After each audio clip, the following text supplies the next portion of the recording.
Arthur एक ट्रेनिकल king है जो दुनिया पर अपने लोहे के हथियार के साथ राज करता है। जब वो सिंहासन पर चढ़ रहा था, उसने अपने दुश्मन को मार डाला, शहरों को नौकट किया और कई अत्याचारों को अपने ताकत के लिए किया।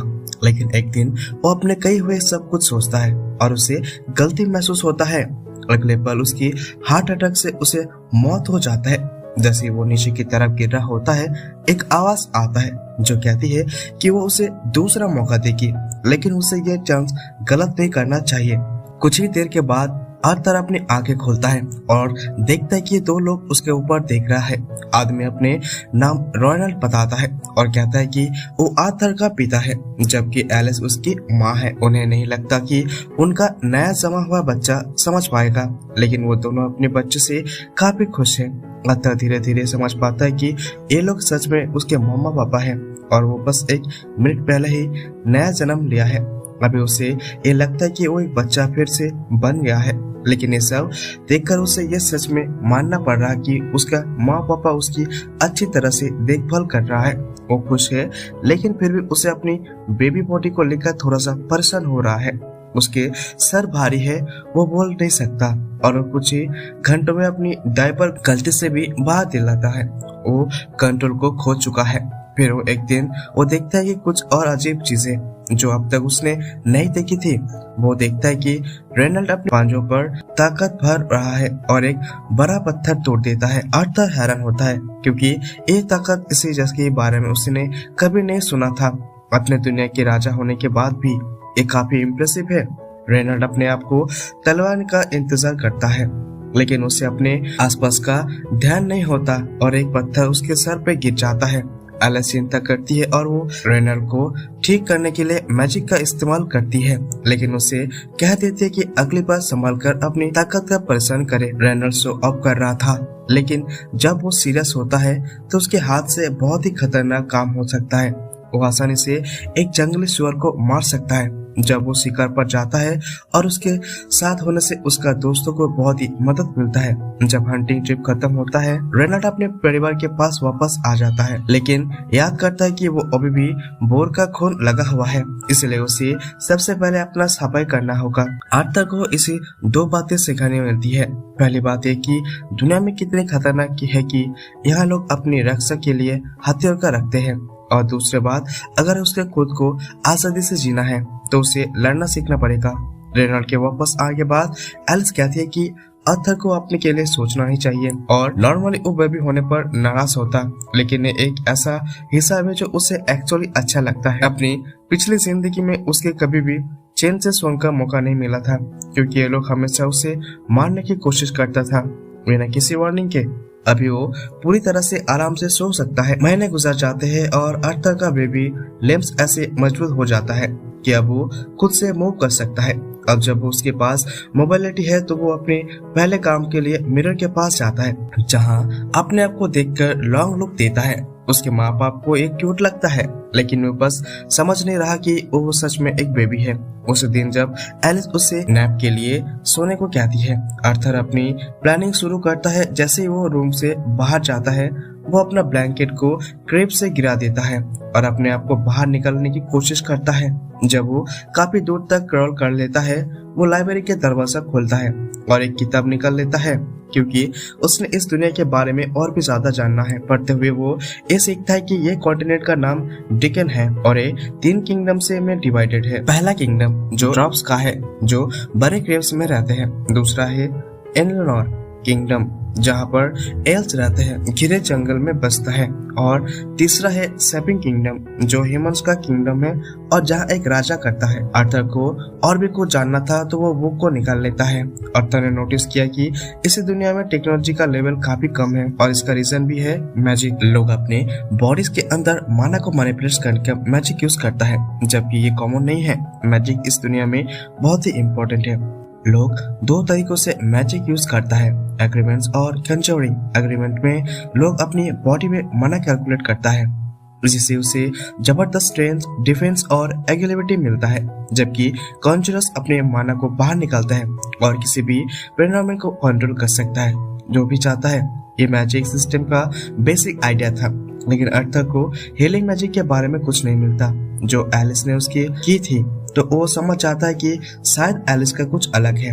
अर्थर को ये भी समझ में आ जाता है कि ये लोग प्रोबेबिलिटी के दुनिया में अपना मना मैनिफेस्ट करता है और फिर इस मना को एक मना के थ्रू कंट्रोल कर लेता है और मैच बन जाते हैं। ये बात अर्थर को समझ आ जाता है क्योंकि अपने पुराने जिंदगी में उसने भी अपनी ताकत को कंट्रोल करते हुए पावर हासिल की है और माना और की कैसे काम करता है दोनों में सिमिलरिटी है। वो अपने एनर्जी को फोकस करने की कोशिश करता है और धीरे धीरे माना को डेवलप होता है। ये अर्थर के लिए एक बड़ा सा स्टेप है। जब वो और ट्रेनिंग कर रहा होता है तब एलिस आकर उसको देख लेती है।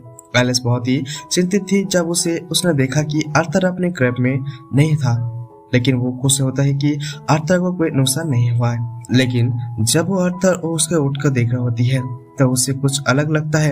अर्थर को डर होता है कि शायद एलिस ने उसके अंदर माना को महसूस कर लिया हो, लेकिन एक्चुअली एलिस ने बस ये नोटिस किया कि अर्थर ने अपना डर से गीला कर दिया। 2 साल गुजर जाता है और एक दिन एलिस अपनी जर्नल में लिख रहा होता है। वो ग्रेट खोलते होते कि अर्थर स्ट्रॉन्ग और हेल्थी ग्रो कर रहा है, लेकिन थोड़ा वॉरिड भी होता है क्योंकि उसने कभी भी अर्थर को मुस्कुराते हुए नहीं देखा।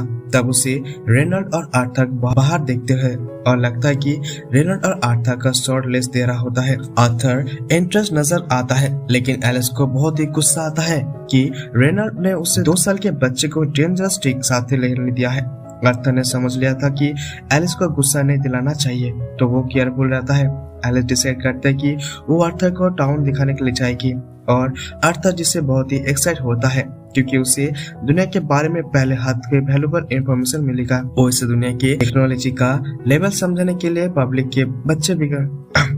के बीच बिकने वाले हथियारों को देखता है और वो नया सब्सटेंशन जो उसे पहले कभी नहीं देखा था उन्हें दिखाता है। सबसे अच्छी बात होता है कि उसे एक मैजिक को फायर मैजिक में कास्ट करते हुए देखने का मौका मिलता है। तो ओवरऑल ये ट्रिप अर्थर के लिए बहुत ही वैल्यूएबल साबित होता है। दिन के एंड तक अर्थर का बेबी बॉडी तक थक होता है और वो सोने की कोशिश करता है, लेकिन एलिस उसे नैप लेने की सोचती है। अर्थर को अब अपनी पूरी जिंदगी पर अपने कंपैरिजन में एक नया लाइफ काफी अच्छा लगता है। पिछली जिंदगी में वो कभी भी पेरेंट्स की केयर नहीं देख पाया और यहाँ पर उसे प्यार मिल रहा है। अर्थर जल्दी से एलिस को कंधे पर सो जाता है तो एलिस उसे क्राइब में ले जाता है और रास्ते में उसे बताता है कि वो कितना प्राउड फील करती है उसे देखकर। एलिस को पता है कि अर्थर काफी एडवेंचरस है क्योंकि वो हमेशा अपने बेड से निकलकर बुक्स पढ़ने जाता है। एलिस समझाता है कि वो रेनल्ड से यह स्पिरिट लेकर आया होगा, लेकिन वो चाहता है कि वो यहाँ पर अर्थर रहे और पीसफुली लाइफ एंजॉय करे, लेकिन अगर वो खुश है तो उसे सपोर्ट करेगी। अगले दिन अर्थर विंडो के पास खड़ा होता है और रेनल्ड को बाहर प्रैक्टिस करते हुए देखता है। वो मैजिक को क्लोज से देख रहा था और वो एक्साइट होता है। रेनल्ड अपने बॉडी में मना कैलकुलेट करना शुरू करता है और धीरे धीरे पत्थर उनसे शुरू हो जाता है। रेनल्ड को ये लगता है कि ये सब बहुत ही जबरदस्त है, लेकिन रियलिटी में ये सब इम्प्रेशन नहीं होता। रेनल्ड की स्पिरिचुअलिटी एग्रीमेंट है, इसीलिए उसका मैजिक अपने बॉडी के यूज करते वक्त ज्यादा एफिशिएंट होता है। अर्थर को अपने फादर इसके पावर देखकर मोटिवेशन मिलता है और वो ट्रेनिंग करने का सोचता है, लेकिन जैसे वो टेबल से नीचे उतरने वाला था एलिस उससे नैप के लिए कुछ क्या देती है। अर्थर अब तक बोल नहीं सकता, लेकिन वो विनिंग करने लगता है कि एलिस उससे बता देती है कि अभी बुक्स पढ़ने का वक्त नहीं है क्योंकि उसे नैप लेना है। नॉर्मली अर्थर कुछ नहीं कर सकता, लेकिन उसे अब लेजेंडरी टेक्निक सीख ली है, पाउटिंग। अर्थर अपनी क्यूटनेस का इस्तेमाल करते हुए एलिस से बुक्स पढ़ने का मनवा लेता है। जब अर्थर अकेला होता है तो अपने माना कोच से साथ ट्रेनिंग करता है। 2 साल में उसे अपनी माना काफी अच्छे से कंट्रोल कर लिया है। वो माना को फ्रेगमेंट्स के अपने बॉडी में इकट्ठा करते हुए और एक माना कोर बना लेता है। अब उसे बस थोड़ा और एफर्ट चाहिए था और उसे अपने पहले स्पेल कास्ट करने के लिए, लेकिन अर्थर अपने माना की ताकत को अंडर एस्टिमेट किया और अपने घर को उड़ा देता है। एक्सप्लोजन इतना बड़ा होता है कि रेनल्ड का बैग भी पूरा जल जाता है, लेकिन रेनल्ड और एलिस को खुद ठीक होता है। जब रेनल्ड लाइब्रेरी तक पहुंच जाता है तो वो हैरान हो जाता है कि अर्थर बिल्कुल सेफ है और वो एक्सप्लोसिव सिक्योर भी है। ये एक छोटा सा बच्चा था जो कि मैजिक को इस्तेमाल कर रहा था जब तक वो 12 साल का नहीं हो जाता, लेकिन अर्थर ने माना को मास्टर कर लिया है। अर्थर अपने पेरेंट्स को देखने लगता है और वो भूल जाता है कि घर गिर रहा है अब वो तो रूफ बीम्स के ऊपर गिर जाता है। वो भाग नहीं पाता, लेकिन एलिस और रेनॉल्ड उसे बचाने के लिए तुरंत ही दौड़ कर आता है। एलिस अपनी बॉडी से शील्ड यूज करती है। रेनॉल्ड अपने मैजिक से ड्राइव्स को ब्लॉक कर लेता है। ये पहली बार था जब कोई उसका जान बचाने के लिए अपनी जान दे पर लगा दिया था, और एलिस के आंसू देखकर आर्थर भी रो पड़ता है। आर्थर अपनी पुरानी जिंदगी के कुछ घंटों को याद कर रहा था जब किसी ने उसे मारने की कोशिश की थी। गार्ड्स ने उस आदमी को पकड़ लिया जो मार दिया जाना था, लेकिन काउंसिलर ने उस पर दया दिखाई और फैसला किया कि उसे और इसका परिवार को उन्हें देश भेज दिया जाएगा जब तक अंतिम फैसला ना हो। वो आदमी काउंसिलर से अपनी फैमिली को छोड़ देने के लिए गुजारिश कर रहा था, क्योंकि उसका कहना था कि उससे जो गलती की थी वो सिर्फ उसकी थी, और वो चाहता था कि सिर्फ उसे ही देश से निकाल दिया जाए और उसकी फैमिली को यहाँ पर छोड़ दिया जाए। लेकिन काउंसिलर ने उसका कुछ भी नहीं सुना। क्या कर उसने एक माफी न होने वाला पाप किया है, क्योंकि राजा वो रोशनी थे जो किंगडम को रोशन करता है। उसे आदमी ने फिर भी अपने परिवार के लिए राजा से दया की विनती की, लेकिन एक हेरिटेंस के पल में ही राजा ने उसके पत्नी और बेटे को उसके सामने ही मार दिया, और वो बस चौंक गया था। और फिर उसने बस इतना कहा, शुक्रिया राजा, और उनके दुख से मौत करने के लिए। अगर आपको ये वीडियो पसंद आए तो इसे लाइक करना ना भूलिए, और ऐसे ही कंटेंट देखने के लिए चैनल को सब्सक्राइब करें। चलो वीडियो के आगे बढ़ते हैं। अब हम आज के समय में आ जाते हैं जहाँ पर आर्थर और उसका पिता ट्रेनिंग के लिए तैयार हो रहा था। आर्थर को पिता ने उसे ग्लव्स का एक जोड़ दिया था और खुद उसे यूज करते थे। आर्थर को एक लकड़ी की तलवार इस्तेमाल करना था। उसके पिता ने डिसाइड किया था वो भी उसके साथ लकड़ी का डांडा यूज करे। ट्रेनिंग के दौरान आर्थर अपने पिता को मार नहीं पाया। इसका मतलब था कि उसे पिता ने अपने धंधे को मैजिक से इनहेंस किया था। सबसे हेरिटेड की बात है कि आर्थर ने लकड़ी के तलवार को भी इनहेंस किया, जो उसके पिता को हैरान कर दिया था। उसने अपने पिता का लकड़ी डांडा तोड़ दिया। फिर आर्थर के पिता और माँ के बीच बहुत ही लंबा झगड़ा हुआ, क्योंकि उसके पिता ने डिसाइड किया था कि आर्थर के लिए एक असली टीचर को बुलाया जाए, लेकिन उसकी माँ ने इसमें मना कर दिया। आर्थर के पिता ने कहा कि वो बहुत ही प्रतिभाशाली है और उसे एक मजबूत टीचर की जरूरत है, क्योंकि मैंने उसे कुछ भी नहीं सिखाया था। उसके माँ ने कहा कि हम दोनों उसे मैजिक सिखा सकते हैं। फिर उसने जवाब दिया, हम दोनों उसे कुछ भी नहीं सिखा सकते। उनसे सिर्फ इतना कहा कि उसने मैजिक इनहेंस डांडा को सिर्फ 4 साल की उम्र में ही तोड़ दिया। आर्थर की माँ हैरान हो गया था, फिर भी उसे बात का भी खिलाफ है और अपने बेटे को गले लगा लिया, क्योंकि वो नहीं चाहता था कि उसका बेटा किसी दूसरे शहर में पढ़ाई करे। उसके पिता ने कहा कि यह उसके लिए फायदेमंद होगा, और माँ ने जवाब दिया, क्या तुम्हें अपने प्यारे बेटे को छोड़ देना चाहते हो और उसके साथ नहीं रहना चाहते हो? इसके पिता ने कहा, बिल्कुल नहीं, मैं भी उसे बहुत ही प्यार करता हूँ, उसके साथ रहना चाहता हूँ, पर मैं चाहता हूँ उसका भला हो। वो दोनों काफी देर तक झगड़े थे। तभी आर्थर ने सजेस्ट किया कि वो सब मिलकर शहर जाएंगे और वो वहाँ पर ट्रेनिंग करेंगे। इन्होंने इस आइडिया को पसंद किया और पैकेजिंग शुरू कर दी। इसी दौरान वो अपनी बेटे की को भी देखकर खुश थे और उसे एक प्रतिभाशाली बच्चे कह रहा था जो कि बहुत ही आगे जाएगा, लेकिन आर्थर ने वहाँ पर प्यारी भरी नजरों से देख रहा था। बाद में एक टीम आई और आर्थर के पिता ने उसे अपनी परिचय दिखाने को कहा। आर्थर ने उन्हें अपनी परिचय दिया और आदमी ने कहा, मैं तुमसे पहले भी मिल चुका हूँ जब तुम छोटे थे, और मुझे यकीन है कि तुम यहाँ पर याद नहीं होगा। लेकिन आर्थर ने अपने आप से कहा, मुझे याद है, ये वही ट्विन हार्टर्स टीम है जिसे मेरे मम्मी पापा शामिल है। बाकी टीम के साथियों ने आर्थर का स्वागत किया, अपने परिचय दिया। आखिरकार हेलेना नाम की टीम मेंबर कहा कि वो खुश है कि आर्थर के उनके साथ है। फिर वो सफर निकलने और सफर कर रहे थे, जहां आर्थर ट्रांसपोर्टेशन का तरीका बिल्कुल नया और अजीब लगा, क्योंकि ये उसकी पुरानी जिंदगी के फैसल से अलग था।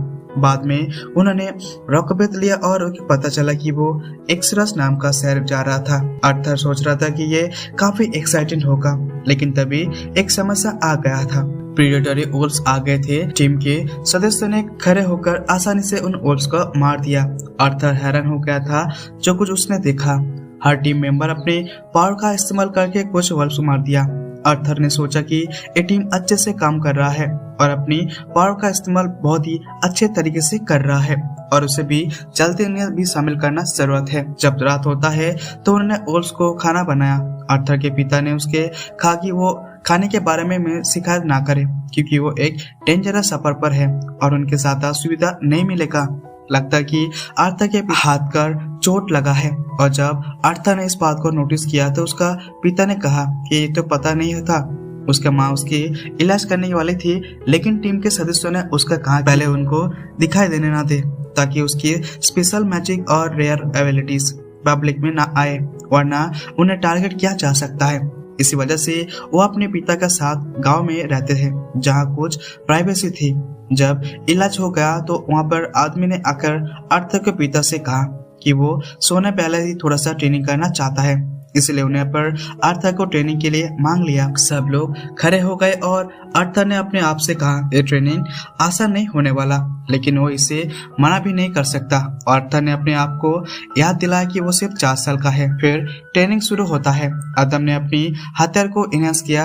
आर्थर ने सोचा लगता है वो इसे सीरियस ले रहा है, तो आर्थर ने भी अपने हथियार और अपने पैर को इनहेंस किया। आदम हैरान हो गया था और फिर आर्थर ने इतनी तेज रफ्तार से दौड़ना शुरू किया। सब लोग तो हैरान हो गए। जब वो गिरने वाला था तो आदम ने उसका फायदा उठाया, उस पर अटैक किया।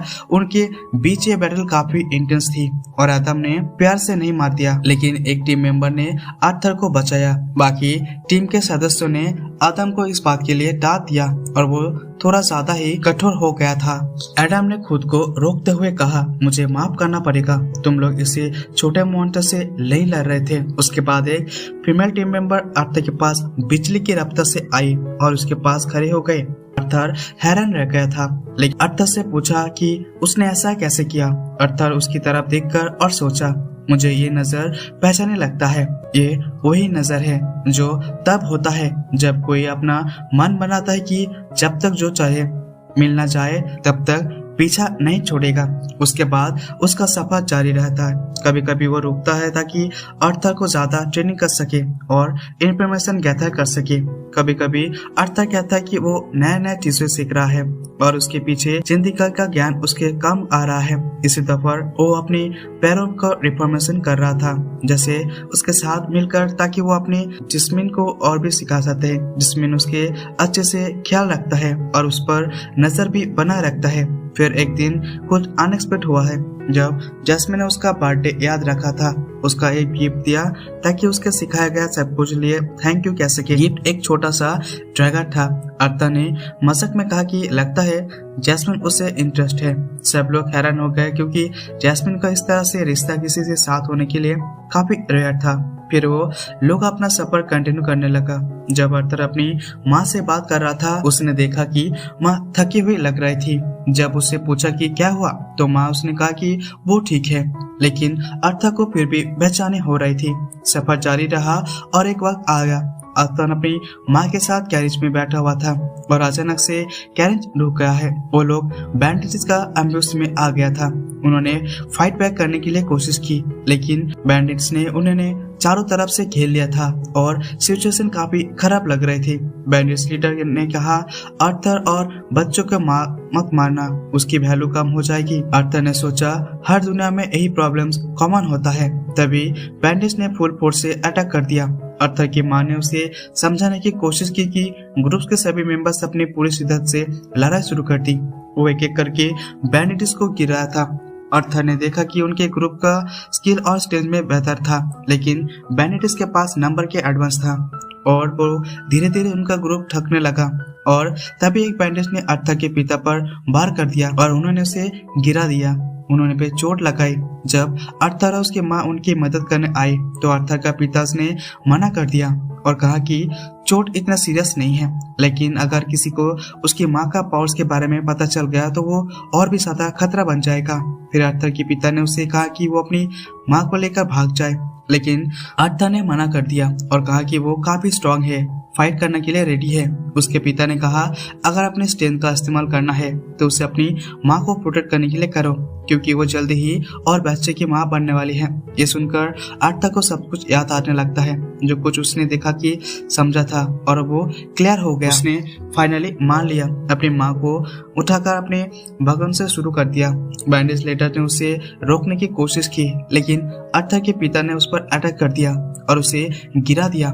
बाकी बैंडेज ने भी आर्थर को रोकना चाहा, लेकिन टीम के मेंबर्स ने फाइट की और आर्थर के लिए एक रास्ता क्लियर किया।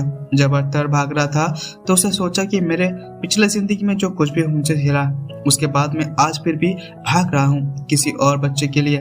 शायद ये मेरी सजा है उन सब पापों के लिए जो मैंने किया। उसे लगा सब कुछ ठीक है, लेकिन तभी एक सोर्सर वहाँ पे देख रहा था। सोर्सर ने स्पेल उन पर डाला। आर्थर ने अपनी माँ धक्का दिया ताकि वो स्पेल से ना टकराए, लेकिन वो खुद उसे अटैक से शिकार हो गया। वो माउंटेन की एज से नीचे गिरने वाला था, लेकिन उससे कहा कि मैंने अकेला नहीं गिरूंगा।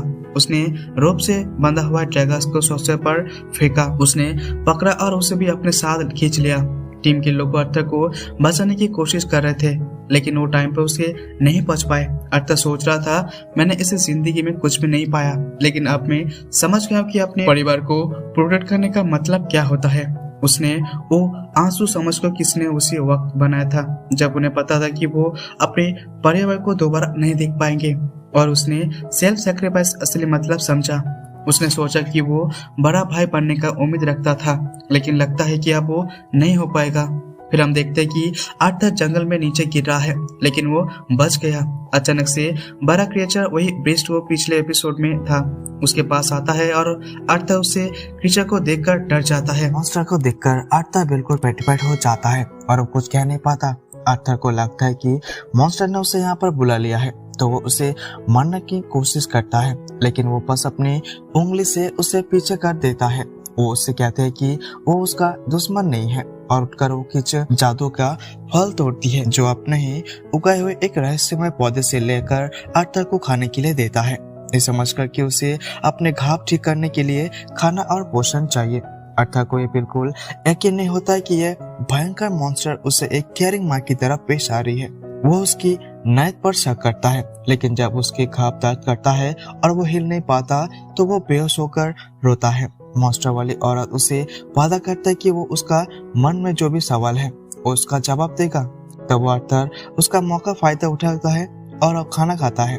जब वो शर्त पूरी हो जाता है तो उसे अपने माँ बाप के बारे में पूछता है। वो कहता है कि उसे अपनी जगह से पता चलता है कि आर्थर के परिवार ने सारे डाकुओं को हराकर और कुछ दिन पहले ही इस जगह पर छोड़ दी है। आर्थर को ये सुनकर शांति मिलता है और उसके माँ पापा और उसके होने वाले बहन अभी सेफ है, और वो मॉन्स्टर वाली औरत उसका शुक्रिया अदा करता है उसकी जान बचाने के लिए। वो नहीं जानता कि उसे क्या बुलाए, ना हम भी, इसलिए वो अपना नाम सिल्विया बताता है और लगता है कि सिल्विया कुछ गहरे रहस्य छुपा रहा है।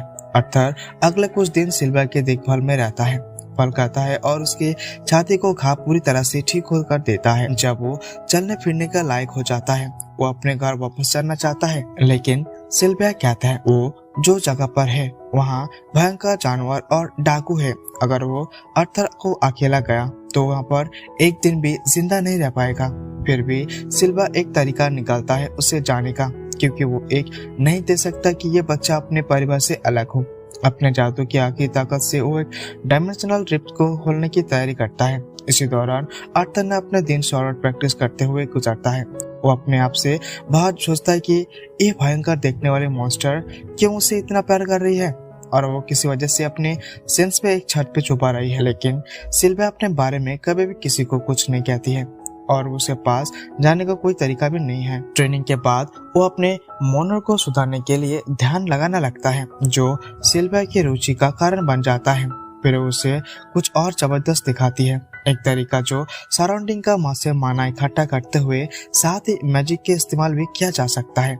सिल्विया बताती है कि इन लोगों का माना एक बारे में सतर पिचार ने माना इकट्ठा करने का और उसे अलग से इस्तेमाल करने का मसला बनाया है। वो बताता है कि उस जगह से इस जीवित को दोनों को काम आ सकता है और वो कर सकता है, इसलिए उन्हें पर माना डिप्लेसिंग का कोई मसला नहीं होता। सिल्विया ये भी कहता है कि मैजिकल बीस्ट ये काम उतनी आसानी से करता है जितने वो सांस लेता है। फिर वो आर्थर से पूछता है कि क्या ये काबिल बनना चाहता है। ऑब्वियसली आर्थर बिना सोचते हुए जवाब देता है हाँ, लेकिन सिल्विया उससे पहले एक सवाल पूछता है कि उसे ताकत क्यों चाहिए। आर्थर सच्चाई से जवाब देता है कि उसे ये ताकत चाहिए ताकि वो अपने परिवार को बढ़िया तरीके से प्रोटेक्ट कर सके, और सिल्विया इसे बारीकी उससे बात कर खुश होता है। इसी दौरान एक क्रिएचर क्लिप पर दिखाई देता है जो बिल्कुल सिल्विया जैसी दिख रही होती है। वो कहता है कि सिल्विया को ढूंढ रहे हैं जो अपने किंगडम से भाग गई है। और फिर एक और फ्लैशबैक में हम देखते हैं कि आर्थर अपने पिछले जीवन में एक राजा था। सुबह उठकर वो अपने सबऑर्डिनेट को एक ऑफिस जाता है जो एक मेंबर ऑफ पार्लियामेंट है। आर्थर उसे सीधे कहता है कि वो बस नाम का राजा है, असली ताकत तो पार्लियामेंट का पास है। आर्थर का मानना है कि वो बस एक डिवाइस है, एक हवाई राजा जो अपने देश का समस्या का सामना कर रहा है। उसका सबऑर्डिनेट उसे समझाने की कोशिश करता है, लेकिन फिर भी कुछ वक्त बाद आर्थर का मिस्टीरियस असिस्टेंस हो जाता है। जब आर्थर अपने नए ताकत का इस्तेमाल करने की कोशिश करता है जो सिल्विया उसने दी थी, वो अपने पिछले जीवन को याद करता है जहाँ उसे कभी ये समझ जाता नहीं था कि वो अपने आप को अपनी ताकत के लिए इतना दबा रहा है। उसी मोमेंट पर ताकत उसे पर पूरी तरह से गिरते हैं और अपने अंदर से एक बहुत ज्यादा ताकत महसूस करता है। अभी सवाल वही है, अब उसे ताकत को यह क्या करेगा। जैसे वो एनर्जी के साथ प्रैक्टिस करता है, सिल्विया अचानक से उसे पत्थर पर फेंक देता है। वो कंफ्यूज हो जाता है कि यहाँ पर क्या हो रहा है और क्यों वो जिसे अपना राक्षस समझता था अब उसे मार रहा है। वो कहता है डरो मत, लेकिन तुम यहाँ पर कुछ देर के लिए रहना होगा। पत्थर के अंदर से आर्थर एक जबरदस्त पावर सर्च महसूस करता है। एक और क्रिएचर आता है जो बिल्कुल सिल्विया जैसे दिखता है। एक क्रिएचर सिल्विया को ढूंढते हुए यहाँ पर आई है। सिल्विया हैरान है कि उसे कैसे ढूंढ लिया। क्रिएचर कहता है कि उसने खून की भूख के पीछे किया था। वो जोर से कहता है कि सिल्विया उसके साथ चले, लेकिन सिल्विया मना कर देता है। सिल्विया जान लगा देने के लिए तैयार हो जाता है। जब क्रिएचर अटैक करने की कोशिश करता है, वो अपने असली रूप में बदल जाता है। पूरा इलाका बर्फ से जम जाता है। जब वो ठंड से सांस लेता है, सिल्विया सच में एक शक्तिशाली ड्रैगन है। क्रिएचर देखकर कहता है कि इससे अगर उसने इतना ज्यादा पावर का इस्तेमाल किया तो वो मर जाएगा, लेकिन सिल्विया को मौत का कोई फर्क नहीं पड़ता। उसके लिए वो अपनी जिंदगी खुश रहते और मौत क्या आपत्ति है, तो चाहे वो मौत हो या फिर सरेंडर करने को तैयार नहीं है। दोनों को बीच में एक भयंकर लड़ाई शुरू हो जाता है। आर्थर हेल्पलेसली केप के देख रहा होता है कि शक्ति देखकर हैरान हो जाता है। जैसे ही एक स्टिक था, क्रिएचर भी उतना ही ताकत से लड़ता है। लगता है कि वो जीत रहा है, लेकिन सिल्विया अपने ट्रम्प कार्ड रिलीज करता है। वो पूरी इलाका को फ्रीज कर देता है और क्रिएचर को पकड़ लेता है। फिर वो केप खोलता है और आर्थर को भरे आंखों से सिग्नल देता है। जब आर्थर बाहर आता है और अपने असली रूप देखकर शॉक हो जाता है। वो सोच में कि ड्रैगन है। सिल्विया आसमान को देखता है और कहता है कि अब तुम जा सकते हो, मैं तुम्हारे पावर दिया है ताकि तुम घर जाकर वापस आ सकते हो। वो पूछता है कि आर्थर अपने पावर का क्या करेगा। वो चाहता है कि उसे गुस्सा या नफरत से इसे कंज्यूम ना हो। आर्थर जवाब देता है, मैं अपने परिवार को प्रोटेक्ट करने के लिए ये पावर इस्तेमाल करूंगा। सिल्विया मुस्कुराता है, मैं नहीं चाहता कि तुम घाम या फिर नफरत से जिंदगी जीने के लिए मेरे लिए जिंदगी जियो। मेरे लिए ये पावर बदला लेने या फिर लड़ाई करने के लिए नहीं है। मैं चाहता हूँ कि तुम सबको प्यार दो और का जिंदगी जियो। आर्थर का जवाब उसे डीपली इमोशनल बना देता है। फिर सिल्विया उसे ड्रैगन के अंदर एक और फांक देता है और कहता है कि अंडा को पंख से लपेट ले लो। फिर वो आर्थर को छुपा देती है और उसके जबरदस्त एनर्जी देते और फिर वो आर्थर को छुट्टी दे देती है। उसे एक जबरदस्त एनर्जी का फ्लो महसूस होता है। उसकी उंगलियों से लेकर आर्म तक एक ग्लोइंग लाइन सिपट हो जाता है, जिससे एक टैटू उसका टॉप पता चलता है कि वो एक लाइन दिखने लगता है। सिल्विया एडमिट करता है कि वो उससे पहले भेज सकता है, लेकिन उसे यह इसलिए रोका गया कि उसके वापस जाने का अनसेफ था। लेकिन अब वो सच बताया है। उसे आर्थर की कंपनी बहुत ही पसंद आए। किसी से बात करना, किसी के बॉन्ड करना, ये उसके लिए काफी दिनों बाद था।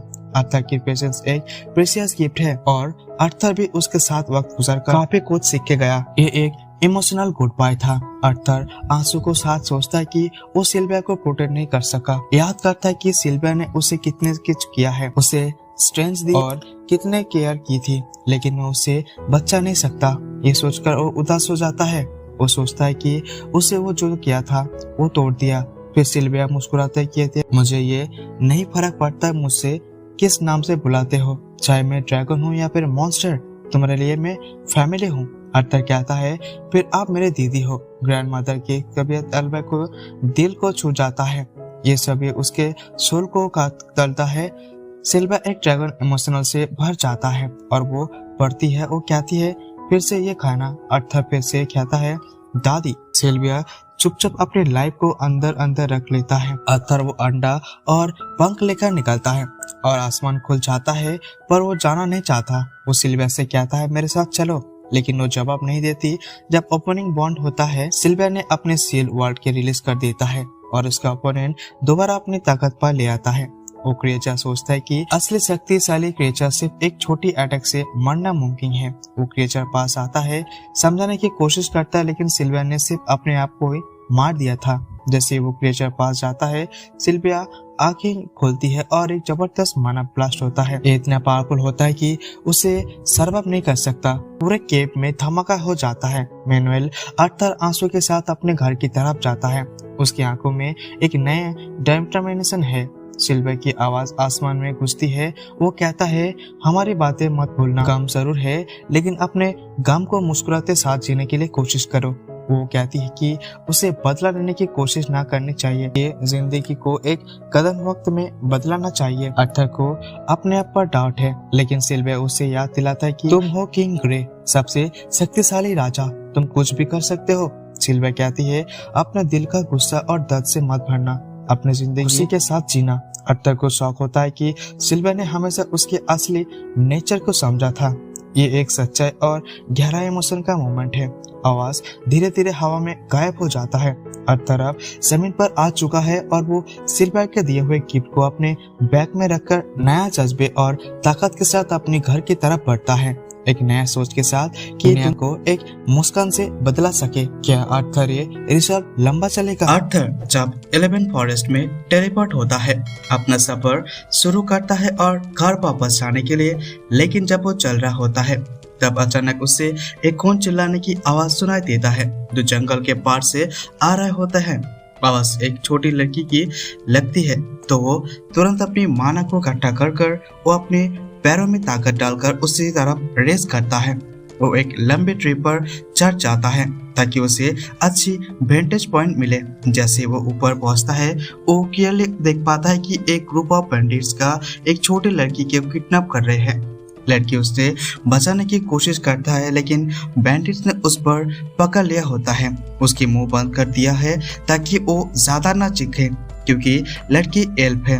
बैंडिट उसे ब्लैक मार्केट पे बेचने का प्लान बना रहे होते हैं ताकि उसे अच्छी मुनाफा हो सके। वो लड़की को बंधा करके अपने कैरेज कर पीछे डाल देती है।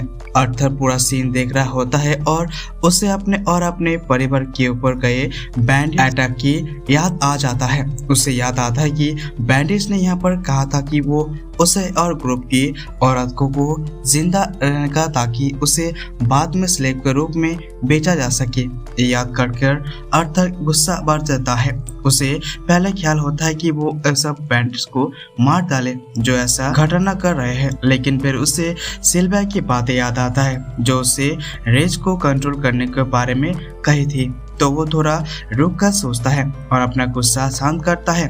वो समझता है कि अगर अभी अटैक करेगा तो लड़की की जान खतरे में आ सकता है, इसलिए वो पेशेंटली सही वक्त का इंतजार करता है। लुटेरे अपने कैरेज में बैठकर जंगल से निकलते हैं और अर्थर उन्हें चुपचाप कर फॉलो करता है। रात तक लुटेरों को रोककर कैंप सेट करना पड़ता है क्योंकि वो अंधेरे में सफर नहीं कर सकते।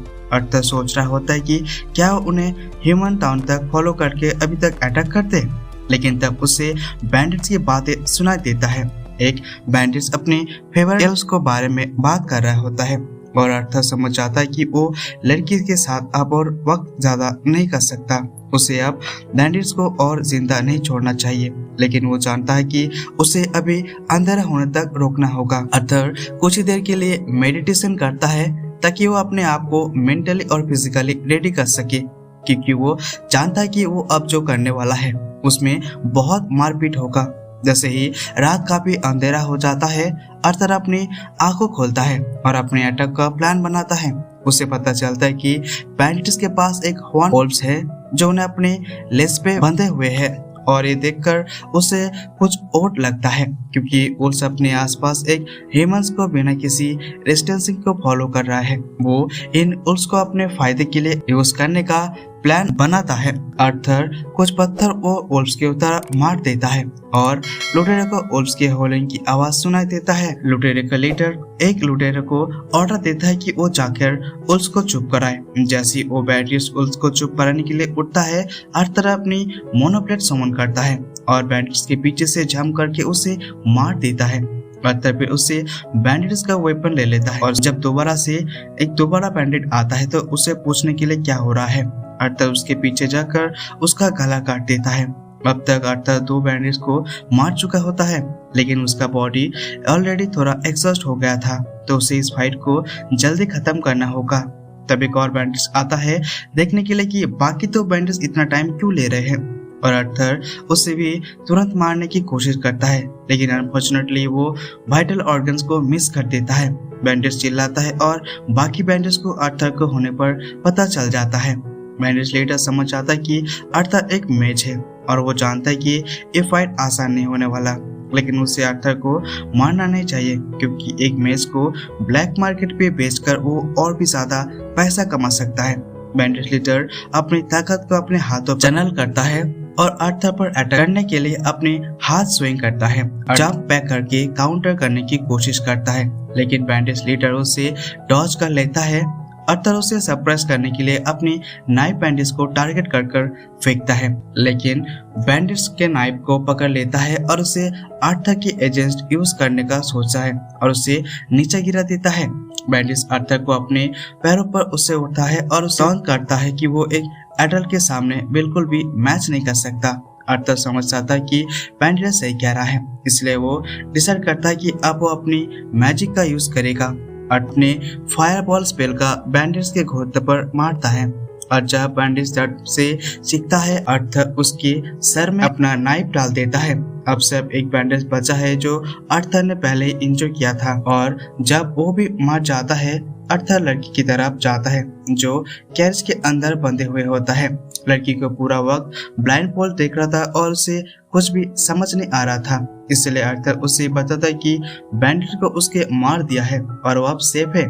उसका नाम टेसिया है और जब आर्थर उसे कैरेज से निकालता है और उसे घर जाने को कहता है, लेकिन जब टेसिया आर्थर के हाथ पर खून देखता है तो वो उसके लिए काफी चिंतित हो जाता है। आर्थर समझता है कि ये नॉर्मल है कि बच्चे खून देखकर डर जाते हैं, इसलिए वो डिसाइड करता है कि लड़की को डेड बॉडीज ना दिखाए। वो टेसिया से कहता है कि वो थोड़ी देर के लिए वहाँ रुक कर रहे और वो बैंडिट्स के बॉडी को ट्रैप से ढका जाता है। टेसिया पूछता है कि उन्हें बैंडिट्स को क्या हुआ जो उससे किडनैप कर रहे थे और आर्थर उसे सच न कहकर बस से बोलता है कि उसका एक्सीडेंट हो गया था, इसलिए वो अब उसे परेशान नहीं करेगा। जब टेसिया को और कोई क्वेश्चंस नहीं होते तो आर्थर उसका सामना बैंडिट्स का कैरेज से निकलकर उसे गुड बाय बोलता है क्योंकि उसे अपना घर जाना था, लेकिन टेसिया उसके हाथ पकड़कर उसे रोकने के लिए कहती है क्योंकि वो अकेले नहीं रहना चाहते।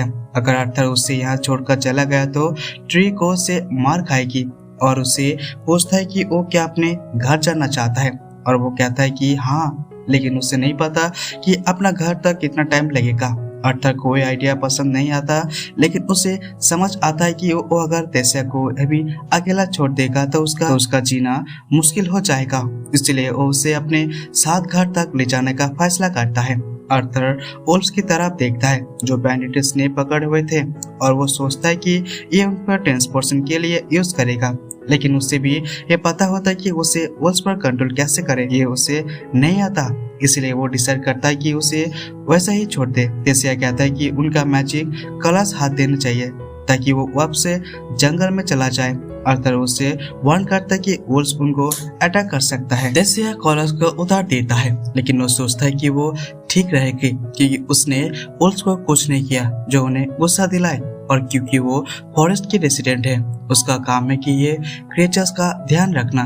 धीरे धीरे वो कलश उतार देता है और सच में वुल्स पीसफुली फॉरेस्ट में वापस चला जाता है। अगले सुबह आर्थर और टेसिया अपने सफर को एल्फ विलेज की तरफ जाने के लिए शुरू करता है। कुछ देर बाद वो रुककर खाना खाता है। आर्थर थोड़ा स्ट्यू बनाता है और तेसिया कहता है कि वो क्या खाए क्योंकि उसे ज्यादा एनर्जी की जरूरत पड़ेगी लंबी जर्नी के लिए। तेसिया को स्ट्रू का स्मेल थोड़ा अजीब लगता है, लेकिन अर्थर को कोई वर्ल्ड क्लास शेफ नहीं है, बस एक सूखा मीट और नमक से बना था, इसलिए टेस्ट उतना अच्छा नहीं होता, लेकिन कुछ तो है। तेसिया अर्थर से पूछता है कि वो एशियन फॉरेस्ट में पहले क्यों आया था, क्योंकि ह्यूमंस का यहाँ पर आना रेयर है और अकेला बच्चा तो और भी रेयर है। अर्थर उसे बताता है कि कैसे वो अपना परिवार से अलग हो गया और यहाँ आ गया। फिर वो तेसिया से पूछता है कि एलेनोर किंगडम में रहना कैसे होता है। और तेसिया उसे बताता है कि उसे बहुत ही अच्छा लगता है। उसका माँ बाप काफी बिजी होता है काम में, इसलिए वो अपना ज्यादा टाइम अपना सर्वेंट और ग्रैंडफादर के साथ गुजारता है। सफर जारी रहता है, लेकिन तेसिया को ये पता नहीं होता कि उसका गांव कितने दूर है, इसलिए वो नहीं समझ पाता कि सफर कितना लंबा होगा। ऊपर से वो ओल्स जो तेसिया ने रिलीज किया था, उन्होंने आपके पीछा करना शुरू कर दिया है। अर्थर काफी सोचता है कि अगर उन्हें पहले मार दिया होता तो ज्यादा अच्छा होता। रात को अर्थर डिसाइड करता है कि वो टेंट को बाहर गार्ड बनकर रहेगा ताकि वुल्स उन पर अटैक ना करते जब वो सो रहे होंगे। लेकिन तभी थोड़ी देर बाद तेसिया अपने सर बाहर निकलता है। अर्थर से कहता है कि वो बेड पर आ जाए। अर्थर उससे कहता है कि वो थोड़ा और टाइम के लिए जागते रहेगा, लेकिन तेसिया काफी धीरे उसकी होता है और उसके कहता है कि वो उसका साथ टेंट के अंदर आए। अर्थर फिर मान जाता है और डिसाइड करता है कि वो तेसिया के लिए टेंट के अंदर से वॉच करेगा। तेसिया ये प्रिटेंस करने की कोशिश करती है कि वो डर नहीं रही, लेकिन वो अर्थर से कहता है कि वो उसके पास हमेशा रहे जब तक वो सोए। और रात को तेसिया अर्थर से पूछता है कि क्या ये सच है कि सब ह्यूमंस परवर्ट्स होते हैं और कई वाइफ्स रहते हैं। अर्थर थोड़ा सरप्राइज हो जाता है और पूछता है कि ये बातें उसने कहाँ से सुनी। तेसिया कहता है कि उसके ग्रैंडफादर ने ये बताया था। अर्थर ये डिनाई नहीं कर पाता कि कुछ लोग ऐसे होते हैं, खासकर ग्रेट फैमिली में, लेकिन ज्यादातर ह्यूमंस मॉडेस्ट होता है। तेसिया अर्थर की बातें मानता है, फिर पलटकर टर्न से सो जाता है। अगले सुबह अर्थर और तेसिया अपने सफर जारी रखता है, लेकिन अर्थर को दर्द उसके चेहरे पर बढ़ रहा होता है। तेसिया उसे माफी मांगता है और मदद कर पाई, लेकिन अर्थर कहता है कि कोई बात नहीं। फिर तेसिया अर्थर से पूछता है कि क्या उसे आरती बुला सकता है, क्योंकि अब उसे अपना दोस्त समझ रहे हैं। अर्थर कहता है कि उसे कोई प्रॉब्लम नहीं है और तेसिया थोड़ी सरप्राइज हो जाता है। अर्थर ने कोई ज्यादा रिएक्शन नहीं दिया। फिर अर्थर मजाक करते हुए कहता है कि वो हर पल को क्रिस करेगा जब लेडी तेसिया उसे दोस्त समझता है, लेकिन तेसिया नाराज हो जाता है और कहता है कि अर्थर चाइल्डिश मत बनो। अर्थर सोचता है कि ये फनी है क्योंकि तेसिया वो लड़की है जो हर वक्त उसे अपने पास रहने के लिए कह रही होती है क्योंकि वो डर गई थी, लेकिन तेसिया कहते हैं कि ये अलग बात थी। मजाक साइड में अब जब अर्थर सोचता है कि वो रियलाइज करता है कि तेसिया उसके पहले दोस्त थे, क्योंकि उसे पुरानी दुनिया में लोग उसे इतना डरते थे कि कभी सच में उसके पास कोई दोस्त नहीं था। तभी तेसिया कुछ फेमिलियर दिख रहे होते हैं। अर्थर को बुलाता है कि अर्थर जाता है, सोचता है कि शायद कोई अच्छी लड़की या फिर कुछ अच्छी मिल गई होगी, लेकिन उसके सरप्राइज होने पर वो एक बहुत ही बड़ा पीरा दिखा देता है जिसमें एक पोर्टल बना होता है। तेसिया अर्थर को बताता है कि ये पेरिस का इंटेंस यही है। फिर वो अपने हाथ एक्सटेंड करता है और कहता है कि वो उसका साथ चले। और ये था एपिसोड 4 का एंड। बिफोर ही नोस वो एज पे लटके हुए है, अपने हाथ उसकी तरफ बढ़ाते हुए बुला रही है। उसे मोमेंट में वो कंफ्यूज्ड है, क्या उसे उसका साथ जाना चाहिए या फिर घर वापस जाना चाहिए। वो उसका हाथ पकड़ता है और उसके साथ चले जाता है। दोनों दूसरी तरफ पहुंच जाता है और वो जमीन पर गिर जाता है कमजोर। जब तक वो पूरी तरह से रिकवर नहीं हो पाता, आर्म गार्ड्स उन्हें घेर लेता है। वो कहता है कि उन्होंने टेलीपोर्टेशन होल के थ्रू उन्हें ट्रैक किया है। अचानक वो उसे पकड़ लेता है और उसे गार्डन पर तलवार रख देता है। वो तेसिया का नाम पुकारता है, बस उसे खड़ा देखकर बिना किसी एक्सपीरियंस के क्या हो रहा है, क्या उसकी दयालु नेचर सच में उसे धोखा देने तक ले आई है। गार्ड्स ने अर्थर से पूछता है कि कैसे एक ह्यूमन को उनकी स्कैट आइलैंड में आने की इजाजत मिली है। अर्थर तेसिया की तरफ देखता है, ये उम्मीद करते हुए कि वो कुछ क्लैरिफाई करेगा, लेकिन वो चुप रहती है। अर्थर को लगता है कि वो धोखा खा गया है। अपने आप को बेवकूफ महसूस करता है कि कभी उसे अपने दोस्त समझा, पर पता चला कि वो तेसिया बस इसके लिए चुप थी क्योंकि वो अभी भी एक बच्ची है। और जब गार्ड्स ने ये कहने वाला होता है कि वो अर्थर को मार देंगे, तभी वो फाइनली स्टेप करता है, उसका साथ देता है और वो कहता है कि उसने उसकी जान बचाई थी। लेकिन गार्ड्स को अभी भी ये समझ में नहीं आता कि अर्थर ने कैसे तेसिया को ब्रेन वॉश कर दिया है। हाँ बिल्कुल, पर 11 लैब्स के अकेला वैसे और सारे आदमी पोर्टल से निकलता है और गार्ड्स को ऑर्डर देता है कि वो अर्थर को जाने दे। ये आदमी है बैरन आर्ट, एलेनोर के फॉर्मर किंग, और वो पर्सनली अर्थर का शुक्रिया अदा करता है तेसिया को बचाने के लिए। ये बताता है कि वो उसका पोती है जो इसे किंगडम के प्रिंसेस है। अर्थर पूरी तरह से शॉक हो जाता है इसे रिविलेशन से, क्योंकि उसने कभी भी सोचा नहीं था कि तेसिया रॉयल्टी से हो सकता है। उसके साथ टाइम गुजारने का दौरान उसने कभी भी ऐसा किसी चीज के एहसास नहीं किया। तेसिया को पेरेंट्स किंग के अलादीन और क्वीन एरिथ कुछ ही देर बाद आता है और अपनी गुमशुदा बेटी से मिल जाता है जो कुछ दिनों में उससे अलग हुई थी। मेरल अपनी बेटी को ठीक से चेक करते है कि जब अलादीन पूछता है कि एक ह्यूमन यहाँ पर क्या कर रहा है, लगता है कि अलादीन ने अपनी माँ को एक लिया है और उसके फादर को कंप्रेसर में उठना वैसे नहीं है, क्योंकि वो तुरंत अपने सोल्जर्स को ऑर्डर देता है कि वो अर्थर को मार डाले। बैरन पर स्टेप इन करता है, कहता है कि उसने गार्ड्स को रोकने का ऑर्डर दिया था और वो अलादीन को समझता है कि अर्थर उसके प्रेशियस तेसिया को बचाया है, चाहे वो सो कॉल्ड बारबेरिक ह्यूमन हो। तेसिया भी बैरन के स्टेटमेंट का सपोर्ट करता है, अपने फादर से रिक्वेस्ट करता है कि वो अपने दोस्त को नुकसान ना पहुंचाए और ये भी सजेस्ट करता है कि वो उसे अपने कैसल बुलाए। अलादीन को सच में हेजिटेशन होती है कि एक ह्यूमन को उस कैसल में कैसे आ सकता है। फिर तेसिया वेट नहीं करती और तुरंत ही अर्थर के पास जाकर उससे कहता है कि अगर वो आएगा तो उनके रॉयल शेफ की उसका फेवरेट स्नैक बनाएगा। ये बारबीज शेफ टोडलस पर काम करता है। वेल, अर्थर टेक्निकली टोडलस है तो कोई बात नहीं। अलादीन अपने सासी बेटी को अपसेट नहीं करना चाहता, इसलिए वो मान जाता है। इसी बीच पर बैरन के कॉन्शियसली मैक्सिमम पे होती है और वो अर्थर को मिस्टीरियस पावर को महसूस करता है। उसे बाद में प्राइवेट में बात करते हुए कहता है अभी के लिए अर्थर तेसिया के साथ जाता है और एलेनोर किंगडम में एक वॉल करता है, एक ऐसी सोसाइटी जहां पर गांव के पैदान के ऊपर और नीचे बनाया गया है और लोग सिंपल लेकिन पीसफुल लाइफ जीते हैं। जब अर्थर तेसिया के साथ चल रहा होता है, वो सबका अटेंशन ड्रॉ करता है। सब क्यूरियस होता है कि एक ह्यूमन यहाँ पर क्या कर रहा है। अर्थर को यह बात समझ नहीं आता कि तेसिया ने पहले उसकी मदद क्यों नहीं की, वो क्यों हेसिटेट हुई थी और वो जब सीरियस एक्सप्रेशन का क्या मतलब था उसे समझ नहीं आता और ये सोच उसे डिस्टर्ब कर रहे होता है। उसका सर में तेज दर्द होता है। कोई बात नहीं, वो अपने सराउंडिंग के सस्पिशियस नजर से देख रहा है, अपने गार्ड को नीचे नहीं होने दे रहा।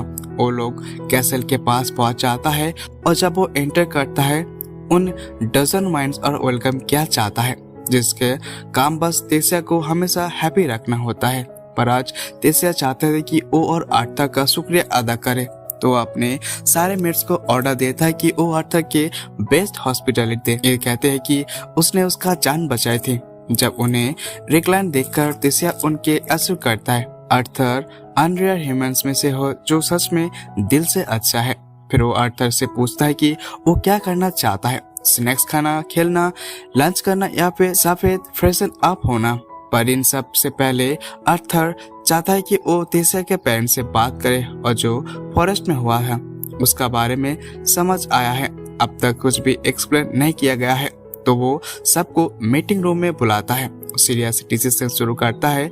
लेकिन तेसिया अपने ही वर्ल्ड में है, सबके लिए टी और स्नैक्स ले आता है। शायद समझती है कि ये बस एक टी पार्टी है। वैसे भी अलादीन अपने आप को इंट्रोड्यूस करता है, अपने वाइफ मरियल और अपने फादर बैरन को अर्थर से, और अर्थर भी अपने आप को सिर्फ एक नॉर्मल लड़का बताता है जो सपने एक छोटे से गांव में पैदा हुआ था। वो अलादीन के सामने झुकता है। ये क्या कर कि कॉमनर जैसे उसके भी काफी रॉयल फैमिली से मिलने का मौका नहीं मिलता और वो कितना शुक्रिया अदा करता है कि इसी मौके का अलादीन को ये सरप्राइज होता है कि आर्थर कितना एजुकेटेड लगता है, जबकि उसने खुद को प्रेजेंट बताया था।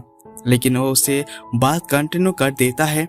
आर्थर फिर अपना पूरा एक्सपीरियंस बताता है, किस तरह से अपने फैमिली से अलग हो गया था और वो किंग को सच नहीं बताता पर कुछ छुपाता भी नहीं, जिसे अपने मिस्टीरियस ड्रैगन सिल्विया से मिले के बाद जब वो कहानी आता है और ये बताता है कि कैसे उसने टेसिया को स्लेव स्टेटस के बचाया था, तब रूम के मूड चेंज हो जाता है। एक बार फिर से अलेन अपने चांस को फायदा उठाता है और पूरा ह्यूमन रेस को ब्लेम करता है क्यों ने कि स्लेव ट्रेडर्स ने उसकी बेटी को किडनैप करने की कोशिश की थी। दूसरी तरफ बेन असली सवाल पूछता है कि एक 5 साल का बच्चा ने कैसे 3 बार स्लेव ट्रेडर्स को हरा दिया। ये सिर्फ नेगोशिएशन या फिर बेगिंग से तो नहीं हो सकता। तो आर्थर अपने सच बताता है कि वो कहता है कि वो एक टैलेंटेड मैच है और उसे अपने पावर से स्लेव ट्रेडर्स को मार गिराया है।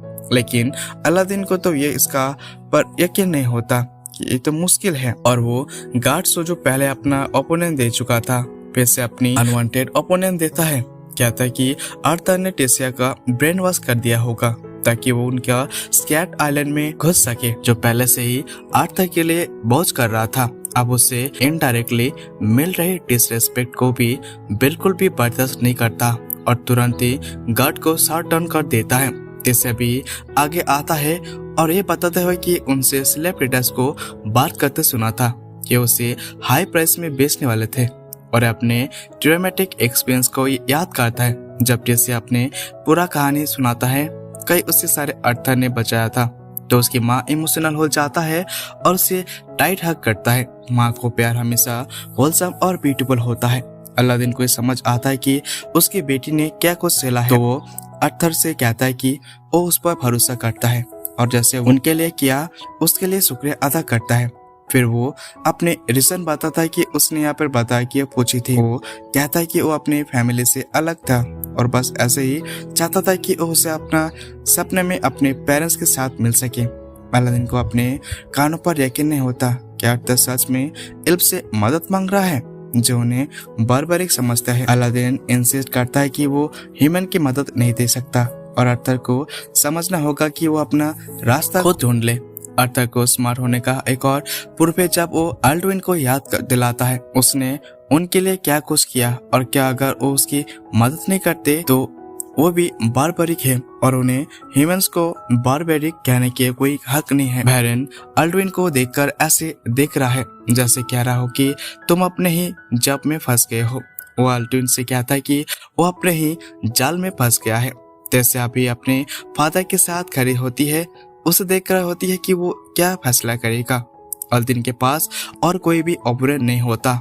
वो आर्थर की मदद करने का मन चाहता है और फिर उससे बताता है कि सेपन के लिए जो टेलीपोर्टेशन गेट वो सिर्फ 7 साल में एक बार खुलता है और उनका अभी भी उसे क्या होता है, तो अगला मौका है कि 5 साल बाद आएगा। आर्थर के पास उतना टाइम नहीं है। उसे लगता है कि अल्डविन भी ये समझता है, तो वो कहता है वो अपने सोल्जर्स के आर्थर घर भेजने के लिए कुछ कह देगा, तो उनका सफर अगले दिन से शुरू होगा। आर्थर को ये सुनकर थोड़ा बेटर फील होता है, पर अचानक से मोनोकोर फिर से डर्ट करने लगता है। वो मीटिंग से बाहर निकलने की कोशिश करता है, बात लेना चाहता है। दर्द कम नहीं होता, वो लगातार फील होता है। बात के बाद वो अपने छाती टाइट पकड़ लेता है, सोचता है कि ये दर्द किस वजह से हो रहा है और इसका सलूशन क्या हो सकता है। वो सिल्विया के बारे में सोचता है और उसे पूछता है कि ये दर्द का क्या करे, पर जवाब ठीक से नहीं मिलता। वो पैलेस के पास वॉल करता है और फ्रेश एयर लेने से उसका दर्द थोड़ा कम होता है। वो अपने पेरेंट्स के बारे में सोचता है और कैसे वो उनका कितना मिस करता है। वो सोचता है कि क्या वो अभी भी जिंदा है, पर फिर भी डिसाइड करता है कि वो इतना स्ट्रांग है कि वो आसानी से मर नहीं सकता। तो वो यकीन करता है कि वो ठीक से।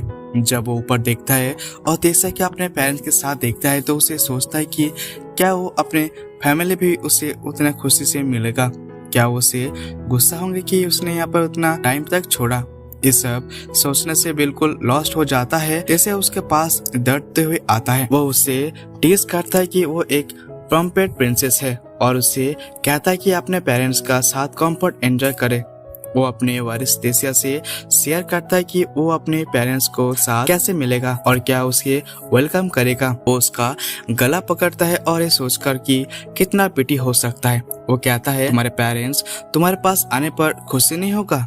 वो सोचता है पेरेंट्स हमेशा अपने बच्चों के लिए वर्ड होता है और मुझे यकीन है कि तुम्हारे पेरेंट्स भी अभी तुम्हारे बारे में ही सोच रहा होगा। जैसे ही वो उसे अपना हाथ पकड़ता है, चमकते हुए बेल फलों से उन पर गिरता है। वो उन्हें देखकर उससे बताता है कि ये क्या है। जब अर्थर उन्हें देखता है तो उसे याद आता है कि जब वो सिटी में पहली बार आया था और वो सोचा था कि तेसिया उसे धोखा देना चाहता है अपने लुक से, पर वो खुश है कि उसे बुरा नहीं किया। लेकिन वो फ्लावर्स उसके काफी फेमिलियर लगता है।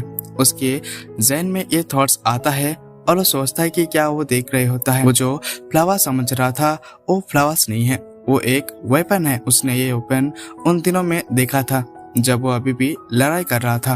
वो तेसिया से माफी मांगता है और वो कंफ्यूज होता है। वो कहता है कि उसे भी वो फ्लावर्स पसंद है। फिर वो फ्लावर्स वापस फेंकता है जो उसे लगता है कि वो वेपन्स है। तेसिया बहन के पास जाके उसे रिक्वेस्ट करता है कि वो अर्थर को ऐसे तंग ना करे। कहता है कि अर्थर सच में अच्छा लड़का है और वो बाकी ह्यूमन से नहीं है। वो उसे भी रिक्वेस्ट करता है कि वो उसे तंग करने बंद करे। बेन इसको बोलिंग नहीं समझता। वो कहता है कि उसे अपनी जिंदगी में पहली बार किसी को इंटरेस्टिंग देखा और उसे छोड़ना नहीं देखा। वो मैजिक से तेसिया के बैठा देता है और अपने स्टिक के साथ अर्थर से डुएल करने का कहता है। कौन जीतेगा इस फाइट में? फाइट शुरू होता है और अर्थर अपने पूरी कोशिश करता है। वो अपने सारे माना को इस्तेमाल करते हुए देखने पर वो नोटिस करता है कि बहन उसे ज्यादा फास्ट है। कितने भी मेहनत करे वो बहन को हिट नहीं कर पाता। जब वो हार्ट अटैम्प्ट करता है, भाईयान अपने स्टिक को तोड़ देता है और स्टिक का टुकड़ा तेसिया को लगने वाला था, पर वो उसे बचाता है। वो डिसाइड करता है कि मैजिक यूज करे। जो मैजिक उसे यूज करता है वो इतना स्ट्रांग होता है कि सिर्फ कुछ ही लोग इसे सरवाइव कर सकते। लेकिन गेस व्हाट, बिना यहाँ पर उसका मैजिक को रिपेल कर दिया है। कई अटेम्प्ट्स के बाद वो फाइनली भियन को उसके हेड पे हिट कर पाता है। भियन तो शॉक हो जाता है पर उसे एक्साइट कर देता है। वो अर्थर से दूसरा राउंड चाहता है पर तेसिया जो पिटाई होती है उसके पास दौड़कर आता है। उसे टैकल करते हुए कहता है अपने आरती को छोड़ दो। वो कहता है कि आर्थर वो चाइल्ड नहीं है जो तो तेजी से समझता है और अगर किसी ने खुद को उससे फाइट में बुली किया तो वो आर्थर था जो उसे बुली कर रहा था। आर्थर एक कैप अपने लिए नहीं चाहता। वो कहता है कि बियन उसे अपने डिसेबल बनने का कहता है, ये उनके लिए अच्छा आइडिया हो सकता है। और सच में वो इस पर सोच रहा था, लेकिन जब उसे अपने पेरेंट्स की याद आता है और वो सोचता है कि क्या उसके सिचुएशन में श्योर नहीं है, तो वो डिसाइड करता है कि ये डील उतनी अच्छा नहीं है। वो बियन को अपने कंसर्न बताता है पर बियन उससे कहता है कि वो अपने पेरेंट्स को ये बता सकता है कि वो ठीक है और एला भी बिना घर जाए वो और बेहतर इनकर करने की कोशिश करता है। वो अपने माना में फिर से दर्द महसूस करता है जो ये कंफर्म करता है जो बियन ने पहले सस्पेक्ट किया था कि उसने बेस्टवेल को पा लिया है। बियन उससे कहता है कि अगर वो जिंदा रहना चाहता है और मरना नहीं चाहता तो उससे उसका डिसेबल बनना पड़ेगा। अर्थर एक ऐसा स्टेट में पहुंच जाता है जहां पर वो मूव नहीं कर सकता। उसका हार्ट सब पेन से भर जाता है और जैसे ही वो पेन को कंट्रोल करने की कोशिश करता है, एक डार्क उसे और चेस्ट के बाहर निकलता है और वो एक स्कैरी और मिस्टीरियस पिंक का फॉर्म लेता है। डार्क मरे अर्थर अपने आंखें पर बंद कर लेता है, सोचता है कि क्या ऐसा बीस्ट उसके इनर एंजाइटी का रेस्पॉन्सिबिलिटी का मैनिफेस्टेशन है। जब मॉन्स्टर उससे करीब आता है, फेंट वॉइस उसे बुलाता है। तेसिया का उसका आवाज अर्थर के दिल को शांत कर देता है और वो जाग जाता है। आंखें खोलते ही वो देखता है कि तेसिया उसके ऊपर बैठी है और उस मोमेंट पर वो सोचता है कि क्या वो मोसुके तेंसी के वर्ल्ड में आ गए हैं या कुछ और हो रहा है। तेसिया उसे गुड मॉर्निंग विश करती है, लेकिन अर्थर मजाक में उसे इग्नोर करता है और कहता है कि उसने तेसिया को भी अपने ड्रीम में मॉन्स्टर बन के देखा। जैसे उसे बताता है कि उसका ग्रैंड ब्रदर उसके बाहर इंतजार कर रहा है, लेकिन अर्थर सुनता नहीं तो तेसिया उसे लिटरली बेड से खींच से उससे उठाता है। कहते हैं कि वो अपने मैसे बालों को ठीक करे। अर्थर रोटेट करता है कि तेसिया के बाल मेडुसा जैसे लग रहे थे। कुछ सेकंड पहले ही अर्थर जब कपड़े चेंज कर रहा होता है तैसे उसे पूछता है कि क्या वो यहाँ पर रुकने का प्लान बना रहा है। अर्थर कहता है कि उसने अभी डिसीजन नहीं लिया और उसे प्रिंसेस कहकर एड्रेस करता है। तेसिया इरिटेट हो जाता है कि अर्थर अभी भी उसे फॉर्मल तरीके से बात करता है जबकि वो दोनों फ्रेंड्स हैं। इसी बात पर तेसिया उसके पीछे एक पंच कर देता है और कहता है अगर उसे फिर से प्रिंसेस बुला और भी ज्यादा एंग्री हो जाएगा। अर्थर मजाक में कहता है कि वो तो पहले ही एंग्री रह रही है और वो सोचता है कि और वो भी एंग्री हो सकता है। तैयार होने के बाद अर्थर तेसिया के साथ कैसल के बाहर जाता है जहाँ एक क्रेंच खड़े होता है। एल्ड्रिन बियन से प्लेट करता है कि वो अर्थर को यहाँ पर मत रखे दे। जैसे कि पहले भी पता चला था एल्ड्रिन और उसके वाइफ मेली को ह्यूमन से स्टूपिड प्रेजुडिक है, लेकिन बियन उनकी बात नहीं सुनता और कैरेज में चढ़ जाता है। क्लियर कर देता है कि उसे अर्थर पसंद है और उसका डिसीजन फाइनल है। तेसिया सब सुन लेता है, अर्थर को डिफेंड करता है, कहता है कि अर्थर ने उसकी जान बचाई थी।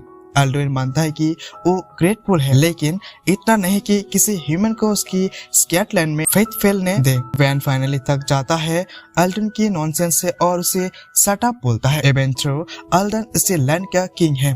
फिर वैन अर्थर से तेसिया के कहता है कि कैरेज में चढ़ जाए।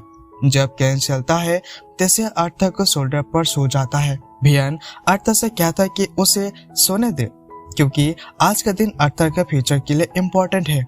वैन अपनी ग्रैंड डॉटर के बारे में बात कर रहे होते हैं कि वो लोनली इन्वाइट में रही है। वो लोग उसे सिर्फ एक्सप्लॉइट करने के लिए पास आए हैं, इसलिए तेसिया लोगों से दूर रहती है। ये सब सुनकर अर्थर को समझ आता है कि तेसिया उसे उतने फॉर्मल बातचीत पर क्यों नाराज होती है। वियन कहता है कि तेसिया से तभी स्माइल करता है जब वो अर्थर से साथ होता है। वो कहता है शुक्रिया अदा करता है कि उसका दोस्ती के लिए। अर्थर उससे रियलाइज करता है तेसिया उसके कितना वैल्यू करता है। अर्थर इसे ओल्ड मैन के काइंडनेस को देखकर ट्रस्ट करना शुरू कर देता है। थोड़ी देर बाद कैरेज एक छोटी सी हॉबी स्टाइल हाउस के सामने रुकती है। जैसे देखकर अर्थर सोचता है कि ये फोदो का घर लगता है। क्यूरियोसिटी होता है कि आखिर ये हाउस किसी इम्पोर्टेंट पर्सन के हो सकता है जिसे फॉर्मर किंग पर्सनली मिलने आया है। वियन जो अब तक रॉयल बिहेवियर कर रहा था एकदम से नॉर्मल पुट्टे जैसे बिहेव करता है। दूर पे प्यार मार के अपने ओल्ड फ्रेंड को बुलाता है, उसे ओल्ड विच कहकर, लेकिन कोई जवाब नहीं मिलता तो वो बेन अपने कान दूर पे ले जाता है। तभी अंदर से दूर जोर से खुलता है और बियन गिर जाता है। एक क्रैकी ओल्ड लेडी बियन को डांटती है, इतना चिल्लाने की जरूरत नहीं है, वो सुन सकती है। बियन अर्थर से और तेसिया को उसी ओल्ड लेडी से मिलवाता है। रेनिया डरकसन, उसका मुताबिक रियाना एक स्पेशल मैच है जो अर्थर की विश पूरी कर सकता है। अर्थर उससे मिलकर खुश होता है और पोलाइट तरीके से इम्प्रेस करता है। रियाना का उसका बिहेवियर पसंद आता है और उन्हें अंदर बुलाता है। अंदर अर्थर देखता है सिर्फ एक पानी से भरा बकेट और रियाना से पूछता है कि ये कम्युनिकेशन कैसे होगा जब यहाँ कोई इक्विपमेंट ही नहीं है। रियाना एक्सप्लेन करती है वो एक सिर है, एक ऐसी इमेज है जो किसी के पास और फ्यूचर के फ्रेगमेंट्स देख कर सकता है। वो अर्थर पर ट्राई करता है लेकिन ज्यादा कुछ नहीं दिख पाता, इसलिए वो कहती है कि अर्थर स्पेशल है। अर्थर कहता है कि उसे अपना फ्यूचर नहीं देखना, बस अपने पेरेंट्स को बताना कि वो जिंदा है और सेफ है। रेना अर्थर के साथ कहता है कि वो पानी का रिफ्लेक्शन को देखो और अपने पेरेंट्स के बारे में सोचो। फिर वो मैजिक परफॉर्म करता है और अर्थर अपने मॉम एलिस और डैड को लॉन्च करता देख पाता है। दोनों अब अर्थर के लॉस को मॉर्न कर रहा होता है। वो कहता है कि आज अर्थर का बर्थडे है। रे सिक्योरिटी फोर्स ज्वाइन कर चुका है और एलिस के एक बेबी के साथ मेंशन पर रह रहे होता है। जब दोनों अर्थर के बारे में बातें करते रहते होते हैं, अर्थर उनसे बात करता है, कहता है कि वो जिंदा है एलिस के लैंड में और अभी घर नहीं आ सकता क्योंकि उसके बॉडी में कुछ गड़बड़ है जो ठीक करना है। उसका कहता है कि उसे प्यार करता है और उससे गुजारिश करता है कि अपने आप को ब्लेम ना करे। जैसे ही कनेक्शन एंड होता है, एलेक्स रे को हग करता है। खुशी के मारे में उनका बेटा जिंदा है। अर्थर का आंखों में आंसू आता है। वो अपने पेरेंट्स को इसे हालत में नहीं देखना चाहता, इसलिए अर्थर उठ लेता है और वो इतना कॉम्पिटिटिव बनेगा कि दोबारा उससे ऐसा मोमेंट ना आए। वो भियन से कहता है कि उसे अपना डिसिपल बना ले, लेकिन ट्रेनिंग का डिसीजन इतना सिंपल नहीं होता क्योंकि एल्ड्रिन और मेली अभी भी रोकने का अगेंस्ट होता है। उसके लिए एक ह्यूमन एक 11 सिटी में होने कोई खुशी की बात नहीं होता। ब्रियन और तेसिया एक और मीटिंग के लिए अलादीन के पास जाता है, जहां तेसिया फिर से अपने फादर को समझाने की कोशिश करता है कि आर्थर अच्छा बच्चा है। अलादीन को ये बात कुछ खास फर्क नहीं पड़ता, उसके लिए उसके लोगों का सिक्योरिटी सबसे पहले है और उसे डर है कि शायद लोग आर्थर के कभी एब्सेंट नहीं करेगा। तभी बेरन इंटरफेयर करता है। बेरन ने कभी किसी को अपना डिसेबल नहीं बनाया, तो अगर वो आर्थर को डिसेबल बनाना चाहता है तो इसका मतलब वो लड़का वर्दी है। अपने फादर और डॉटर की वजह से मजबूर होकर अलादीन फाइनली मान जाता है और कहता है कि आर्थर रुक सकता है, लेकिन उसकी एक चिंता अभी भी है, अगर लोग आर्थर को एब्सेंट नहीं करेगा तो इसका जिम्मेदारी किसका होगा। बेराना बिना सोचे समझकर कहता है कि अगर कुछ भी गलत होता है तो मैं जिम्मेदारी उसकी होगी। अलादीन और मेले बाहर जाकर आर्थर का स्वागत करता है। अलादीन खुद आर्थर का स्वागत करता है। अलादीन खुद आके कहता है कि पहले उसका व्यवहार थोड़ा कठोर था, लेकिन ये ह्यूमंस के प्रति जो परसेप्शन है उसकी वजह से था और आर्थर को कोई फॉल्ट नहीं था। आर्थर को उसकी एटीट्यूड में बदलाव क्लियरली दिखाई देता है। पहले जहां वो उसके प्रेजेंस से भी नाराज था, अब उसके हाथ में मिलाकर वेलकम कर रहा होता है। क्लियरली अलादीन अपने फैमिली से प्यार करता है, उनकी खुशी के लिए वो कुछ भी कर सकता है। तेसिया को अभी भी मजा आता है। वो अपने पापा को चैलेंज करता है कि अगर वो सच में आर्थर का साथ खुश है तो उसे आर्थर के साथ शहर जाना दे। अलादीन अग्री करता है क्योंकि आर्थर के प्रेजेंस अब पूरे शहर में नॉक हो चुका होता है। जैसे एग्जैक्टली आर्थर के हाथ पकड़कर उसके शहर ले जाता है और देखता है कि यहाँ पर लोग आर्थर की इस जगह कैसे है। ये आर्थर को पहला एक्सपीरियंस है कि 11 सिटी में वो अब अमेज होता है। वो लोग एक बार स्टोरी की तरफ जिक्र होता है जहाँ स्नैक्स और फूड्स मिलता है, लेकिन रास्ते में एक यंग एल्फ जानबूझकर आर्थर के साथ टकरा जाता है। आर्थर उसे जैसे कि हमेशा पोलाइटली बिहेव करता है और माफी मांगता है, लेकिन वो एल्फ उस पर गंदा कमेंट्स कर बोलता है। आर्थर ने अपने ह्यूमन बॉडी से उसे कॉन्ट्रीमेट किया कर दिया। वो कहता है कि चाहे बेरन आर्थर को यहाँ रखे, लेकिन लोग उसे कभी भी एब्सेंट नहीं करेगा। नॉर्मली उत्तर इग्नोर करता है, लेकिन तेसिया के साथ रहकर उसे थोड़ा चाइल्ड लाइक होने से सीख लिया है। उसे एल्फ का नाम फेथ लेबर होता है और वो नोबेल है। तेसिया से कहता है कि आर्थर से दूर रहे। आर्थर सार्कास्टिकली उसका नाम गलत बोलता है, विश्व कहकर, जो एक सेला जैसा लगता है। तेसिया हैस्पिलिटी है और फेथ भी समझ जाता है कि आर्थर उसका मजाक उड़ा रहा है। गुस्सा में वो आर्थर को डुएल के लिए चैलेंज करता है। डुएल का चैलेंज सिटी में नॉर्मल नहीं है, तो सब लोग रुक जाता है देखने के लिए। आर्थर अगर रिफ्यूज करता है तो बेरन और रॉयल फैमिली दोनों इंसल्ट होता, इसीलिए वो एब्सेंट कर लेता है। तेसिया कहता है कि जरूरत नहीं थी, लेकिन आर्थर रेडी है। फर्थ अटैक करता है, लेकिन आर्थर उसे एक पंच मारकर हरा देता है। तेसिया पहले ही वार्न कर चुकी थी आर्थर वीक नहीं है और अब फर्थ उसकी गलती का रियलाइजेशन करता है। तेसिया आर्थर का हाथ पकड़कर और दोनों भाग जाता है। हैप्पीली टाइम के साथ आर्थर तेसिया और क्लोज हो जाता है। वो दोनों साथ घूमते हैं, कहते हैं कि और पढ़ाई भी करता है। जब भी कोई एल्फ उसे बुल्ली करता है, तेसिया उसे प्रोटेक्ट करता है। एक दिन तेसिया रेल के पास खड़ी होती है और उसे पूछती है कि कल से ट्रेनिंग शुरू हो रही होती है, तो उसका मन में क्या चल रहा है। आर्थर थोड़ा परेशान लगता है। उसका एक कॉन्वर्सेशन याद आता है जो बहन के साथ की थी। बहन ने उसे याद दिला दिया था कि वो एक फॉर्चून लैंड में है जहाँ उसका कोई नहीं है। ट्रेनिंग थॉक होगा, लेकिन अगर वो इस रास्ते पर चल रहा है तो उसका फ्यूचर ब्राइट होगा। बेरन ने उसे एक और चांस दिया था बैकआउट करने का, लेकिन आर्थर ने कहा था वो तैयार है। अब वो तेसिया से कहता है कि वो कल से ट्रेनिंग का इंतजार कर रहा है। उसे जिंदगी में भी बहुत कुछ फेस किया है, अपने पापा के साथ लड़ाई भी की है, लेकिन वो जानता है कि अब वो जो होगा वो सबसे ज्यादा थक होने वाला है, लेकिन उसका इरादा पक्का है। तेसिया भी अपने हाथ आगे बढ़ता है, कहता है कि वो अभी अपना बेस्ट देगा। आर्थर कन्फ्यूज होता है, बेस्ट देगी किसके चीज में। तेसिया कहता है कि वो अपना बेस्ट देगा हर वक्त तक वो अपने आर्थर को वीक नहीं हो जाए, और दोनों हेल्थी रिबेली में बन जाता है। नेक्स्ट डे ट्रेनिंग शुरू होता है। आर्थर बेरन के सामने खड़ा होता है। बेरन उससे बताता है कि अब उसका लाइफ किसी डायरेक्शन में जाएगी। आर्थर सोचता है 11 किंगडम की लाइफ बाहर की दुनिया से कई ज्यादा फास्ट है। सिर्फ कुछ ही दिनों में उसने बहुत कुछ सीख लिया है। उससे ये डिसीजन लिया था यहाँ पर रुकने का, और वो अपने फ्यूचर को अपने हाथ में लेना चाहता है। उसे नहीं पता कि आगे क्या होगा, लेकिन एक बात वो जानता है, उसका फ्यूचर ब्राइट होगा। मैं भी उसके लिए ये दुआ करता हूँ। टाइम आगे बढ़ता है, तेसिया भी अपने माना को यूज करना सीख जाता है। एक सुबह वो आर्थर को उठाता है, लेकिन वह उठता नहीं, तो तेसिया माना का यूज करता है और उसे जगाने के लिए। आर्थर चीख कर उठता है और कहता है, थोड़ा प्यार से भी तो जगा सकते थे। इसी के साथ एपिसोड यहाँ पे खत्म होता है। तेसिया और आर्थर बाहर निकलते हैं। जब उन्हें देखा बियन एक मीटिंग अटेंड करने जा रहा है। आर्थर सोचता है ये मीटिंग किस बारे में होगा। तभी तेसिया उसके ध्यान अपनी तरफ खींचती है और बताती है कि उसने उसके लिए एक बर्गर बनाया है। लेकिन आर्थर रिएक्ट करने से पहले ही तेसिया क्लियर कर देती है कि उसे प्रॉपर्ली थैंक करना पड़ेगा उसके एफर्ट के लिए। फिर भी आर्थर बर्गर खाते हुए मजाक में कहता है कि ये बर्गर तो एवरेज है। जैसे तेसिया को गुस्सा हो जाता है। ब्रेकफास्ट के बाद दोनों ट्रेनिंग ग्राउंड जाते हैं और बियन की सुपरविजन में बिना हाथों के सेपरेटिंग करता है।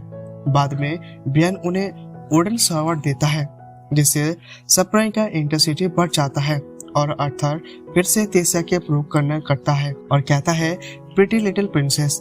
तेसिया इतने ज्यादा गुस्सा नहीं होता और कहता है कि वो उसे इतना मार देगा कि उसे सबक मिल जाए। जैसे ही दोनों वुडन शॉट के साथ ट्रेनिंग में कंफर्टेबल हो जाता है, बियन डिसाइड करता है कि अब उनकी ट्रेनिंग अगले लेवल पर ले जाएगा।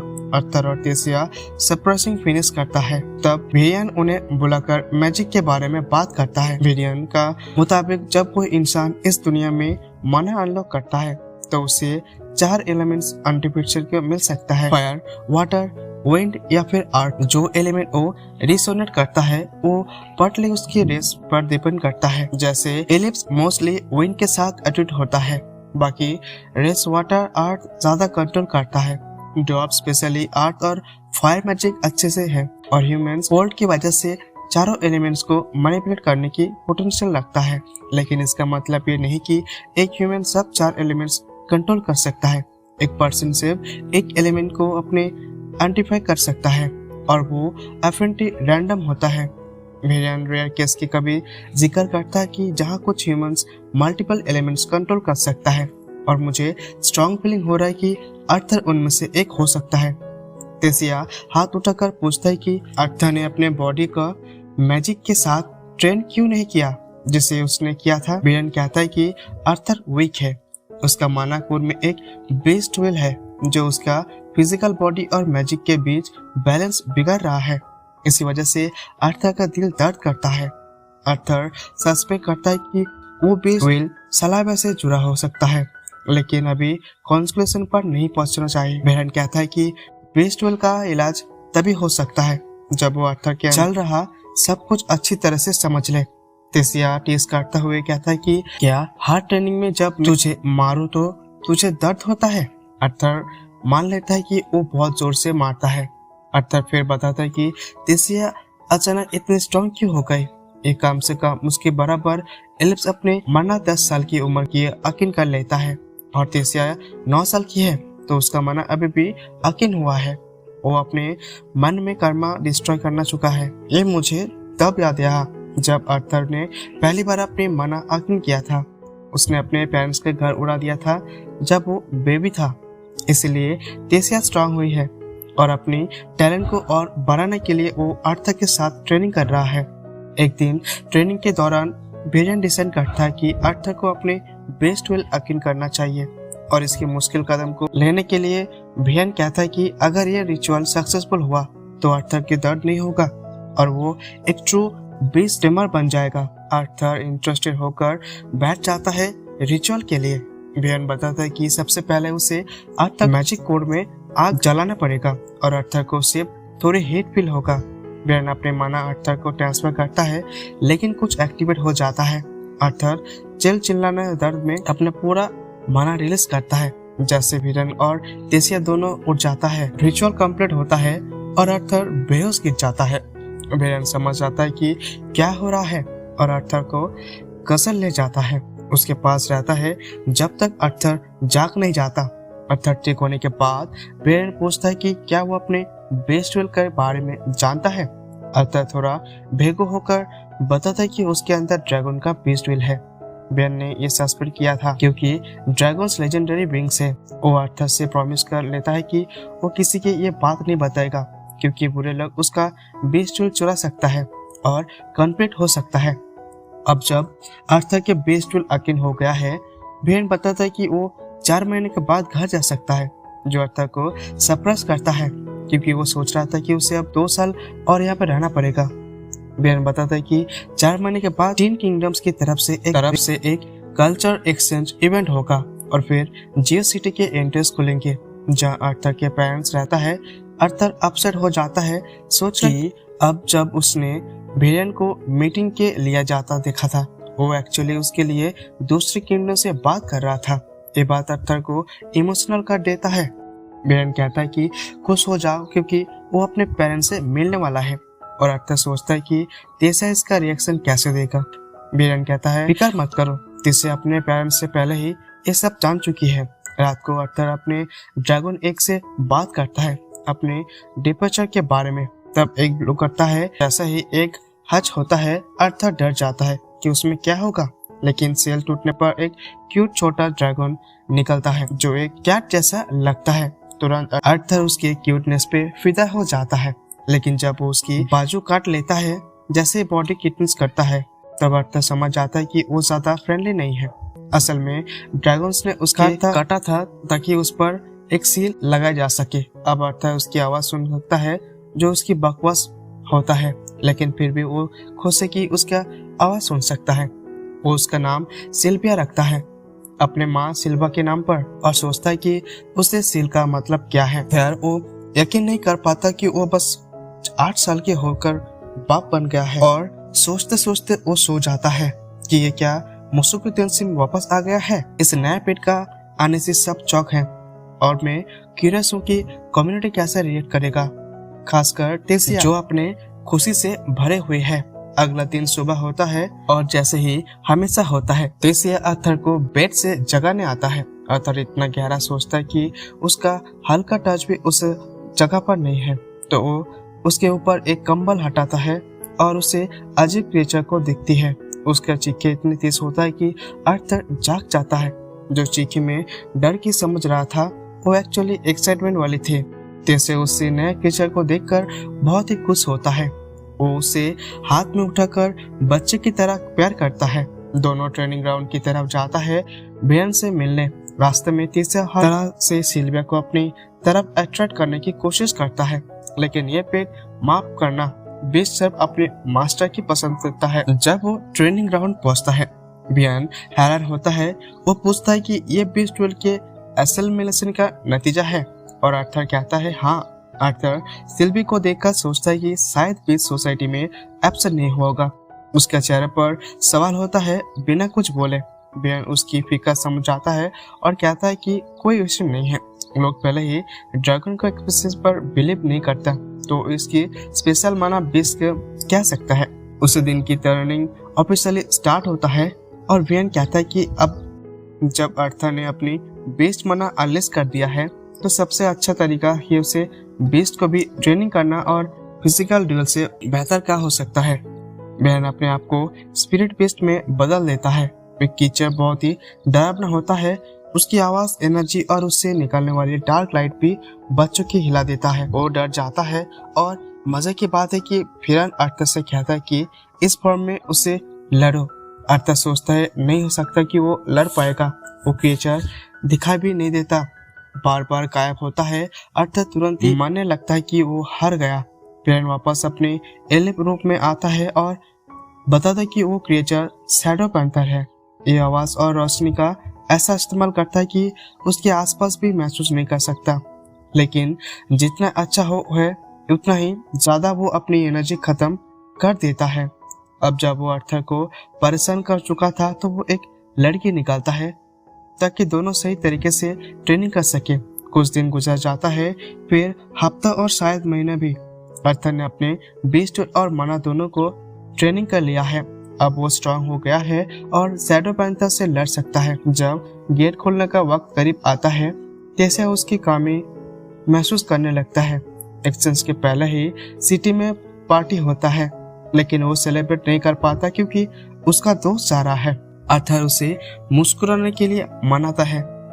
एक और इम्पोर्टेंट दिन आता है सिटी में जब आर्थर चल रहा होता है। एक लड़का उस तरह जाता है, अजीब नजर से देखता है क्योंकि वो ह्यूमन है। वो एक लड़का फेथ है, याद है उसे? वो वही एल्फ लड़का है जिससे पहले ही आर्थर को डुएल के लिए चैलेंज किया था और एक हिट पे वो हार गया था। वो फिर से आर्थर के पास आता है और पूछता है कि क्या आर्थर उसे याद करता है, लेकिन आर्थर सोचता से कहता है कि उसे याद नहीं। कौन ब्लेम करेगा? वो लड़का इंस्पिरिंग लगता है। वो अपने इंट्रोड्यूस देता है कि और कहता है कि वो तैयार है दूसरी फाइट के लिए क्योंकि उसे लगता है कि वो आर्थर को हरा सकता है। डुएल की एंडिंग पहले ही डुएल जैसा ही होता है। आर्थर उसे हिट करता है और वो जमीन पर गिर जाता है। तेसिया आर्थर के बताते कि वो लड़का कौन है और आर्थर बादशाह कर फेथ को ग्रीट करता है। शौक की बात है, फेथ हाथ मिलाता है और बताता है कि वो बस आर्थर का दोस्त बनना चाहता है और उससे बुरा लगा कि आर्थर ने दोस्ती का हाथ नहीं बढ़ाया था। वो दोनों बात करने लगता है और आर्थर के पता चला है कि फेथ भी एक्सचेंज प्रोग्राम में जा रहा है। फेथ बताता है कि सब नोबेल के बच्चे जा रहा है। उससे पता नहीं क्योंकि तेसिया ने अभी तक नहीं बताया कि वो भी जा रही है। वो तेसिया से पूछना चाहता है कि क्या वो जा रहा है, लेकिन फेथ कहता है वो नहीं जा रही क्योंकि वो नहीं चाहती कि उनकी कमजोर प्रिंसेस खो जाए। कमजोर? ये शायद तेसिया के लिए बिल्कुल गलत है क्योंकि वो बहुत ही स्ट्रांग है और जब वो सोचता है कि वो कमजोर है, तेसिया उसको दिखाता है कि वो कितने स्ट्रांग है। वो उसे इतना जोर से मारता है कि वो आसमान में उड़ जाता है और बाउंसिंग कैसल में गिर जाता है जैसे कोई बॉल हो। वो तुरंत ही बेहोश हो जाता है। मैंने कभी प्रिंसेस को अपने सर्बोर्डिनेट पर मारते नहीं देखा। शायद ये मेरा पहला एक्सपीरियंस था। सेंस देखकर आर्थर जल्दी उससे वहां से ले जाता है और उसे वार्न करता है कि प्रिंसेस को संभल कर रखना चाहिए और अपने सर्बोर्डिनेट को नहीं मारना चाहिए। लेकिन तेसिया को इस बात को इस परवाह नहीं है। उसके दिमाग में बहुत ही कुछ चल रहा था, खासकर कि वो जा रहा है। फिर ट्रैप में आ जाता है। वो कंप्लेन करता है कि आर्थर उसे छोड़कर जा रहा है और वो भी उस तरह से बिहेव कर रहा है जैसे उसका बाप हो। और आर्थर समझता है कि वो अपसेट है तो वो उसके विंडो से अंदर चला जाता है। जब वो उसके पास आता है, वो उसे देखकर पास उसके कान पर बेल फवर लगाता है और कहता है कि उसका साथ बाहर चलो। दोनों जंगल से गुजरता है। भले ही उन्हें वहां पर जाने से मना किया गया था, फिर वो आगे चला जाता है ताकि ये दोनों गर्म रहे और बैठकर बात कर रहे हैं। तेसिया नींद आने लगता है और आर्थर कहता है कि सो जाओ, लेकिन वो उसके साथ रहना चाहता है। वो इंसान की दुनिया के बारे में बात करता है लेकिन वो सो जाता है। अगले दिन आर्थर निकल पड़ता है। बिरेन उसे एक कॉम्पास देता है ताकि वो खो ना जाए और कहता है कि कॉम्पास पर आर्टलेट का साइन है तो अगर वो वापस आना चाहे तो रास्ता मिल जाएगा। बिरेन चुपके से बताता है कि उसके पता वो दोनों रात को जंगल गए थे। वो जाने से पहले तेसिया के बारे में पूछता है लेकिन सोचता है कि वो इतना उदास है कि उसे अलविदा कहने नहीं आएगी। जब वो होटल के सामने खड़ा होता है, तेसिया उसका नाम पुकारता है और उसके पास दौड़ती है। वो गिर भी जाता है रास्ते में। वो उससे गले लगाता है और याद दिलाता है कि वापस जाकर कहना मत स्किप करना। आर्थर उसे गले लगाता है और कहता है कि वो उसे याद करेगा। वो आंसू के साथ वो कहता है कि वो भी शायद उसे याद करेगी और पोर्टल खुल जाता है। इस सच में एक इमोशनल अलविदा होता है। लंबी यात्रा के बाद आर्थर वापस ह्यूमन किंगडम में आता है। जेस किंगडम में उतरता है और खुश होता है कि वो अपने पेरेंट्स से मिलने वाला है। वो घर चलाता है और अपने आप को तैयार करता है और दरवाजा खटखटाता है। एक छोटी लड़की दौड़कर दरवाजा खोलता है और वो उसे प्यारी लड़की को देखता है। समझ जाता है कि वो उसकी बहन है। उसके पेरेंट्स दौड़कर दरवाजा खोलता है। लड़की का नाम एलेनोर है। दरवाजा खोलते ही वो इतना शॉक होता है कि रिएक्ट नहीं कर पाते। आर्थर मुस्कुराता है और कहता है कि वो वापस आ गया है। इसी के साथ ही ये वाला एपिसोड यहाँ पे खत्म हो जाता है। वीडियो को अच्छा तो जरूर बताना। चैनल पर नहीं तो सब्सक्राइब करके बेल आइकन को प्रेस कर देना। मिलते हैं अगले वीडियो पे।